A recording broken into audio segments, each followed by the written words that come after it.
ABP আনন্দর সম্পাদক সুমন দেকে বীরভূম জেলা পুলিশের চিঠি।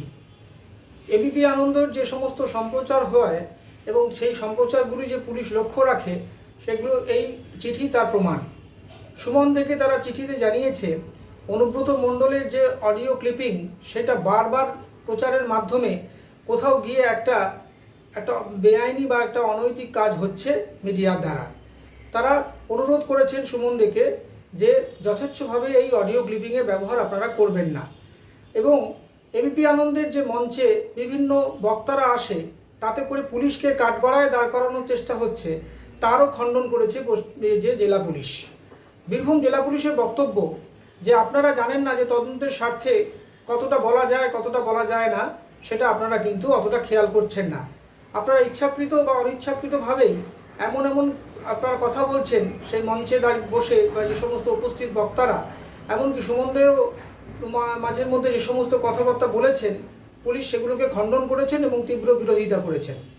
পুলিশের বক্তব্য যে পুলিশ অনুব্রতর বিরুদ্ধে তদন্ত চালাচ্ছে, কিন্তু যেহেতু তিনি মেডিকেল সার্টিফিকেট দিয়েছেন এবং চিকিৎসকরা তাকে বিশ্রামের পরামর্শ দিয়েছেন, সেই জন্য পুলিশ কোনো একটা হেস্টি স্টেপ নিতে পারছে না। কিন্তু এটার মানে এটা নয় যে অনুব্রতকে তারা ছেড়ে রেখেছে বা তারা নিষ্ক্রিয় হয়ে গেছে।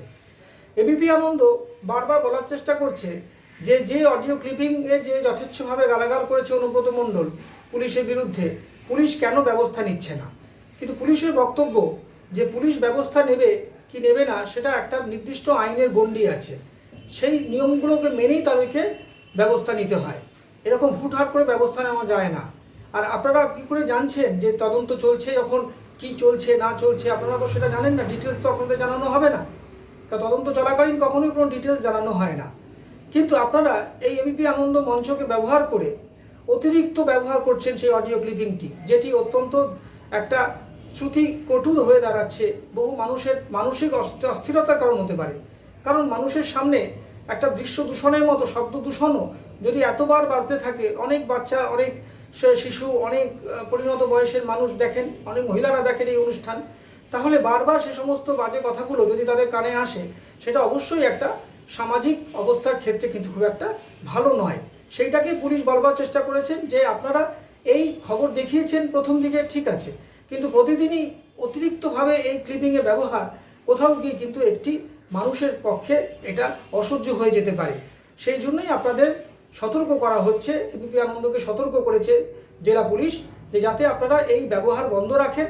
কারণ পুলিশ তদন্ত চালাচ্ছে এবং অনুব্রতর বিরুদ্ধে কি ব্যবস্থা নেওয়া হবে কি না হবে সেটা আপনারা আগামী দিনেই বুঝতে পারবেন।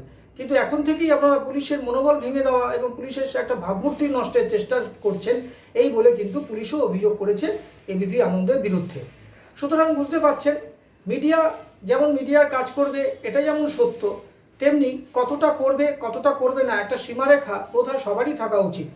আমরা যারা মিডিয়ায় কাজ করি আমাদেরও একটা অধিকার আছে যে আমাদের আপনাদের সামনে খবর তুলে ধরার, কিন্তু সেটার অতিরিক্ত ব্যবহার কোথাও গিয়ে বারবার রিপিটেশন এবং বিশেষ করে বাজে শব্দ ব্যবহার সেগুলো কিন্তু মানুষের মানসিক স্বাস্থ্যের পক্ষে খুব একটা ভালো নয়। এটাই বোঝাবার চেষ্টা করেছেন পুলিশ।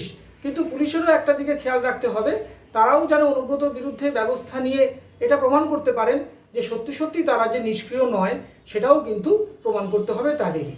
সুতরাং বুঝতেই পারছেন এরকম একটা পরিস্থিতি চলে এসেছে যে এবিপি আনন্দের মতো প্রথম সারির একটি সংবাদপত্র বা সংবাদ মাধ্যম বিশেষ করে তাদের বিরুদ্ধে যে চিঠি সুমন দেকে চিঠি লেখা সেটা কিন্তু যথেষ্ট আলোড়ন সৃষ্টি করেছে মিডিয়া মহলে। আমাদের ভিডিও ভালো লাগলে লাইক ও শেয়ার করুন, কমেন্ট সেকশনে গিয়ে জানান আপনাদের মতামত। আরও ভিডিও পেতে চ্যানেলকে সাবস্ক্রাইব করুন। প্রতি মুহূর্তে খবরের আপডেট পেতে প্রেস করুন বেল আইকন।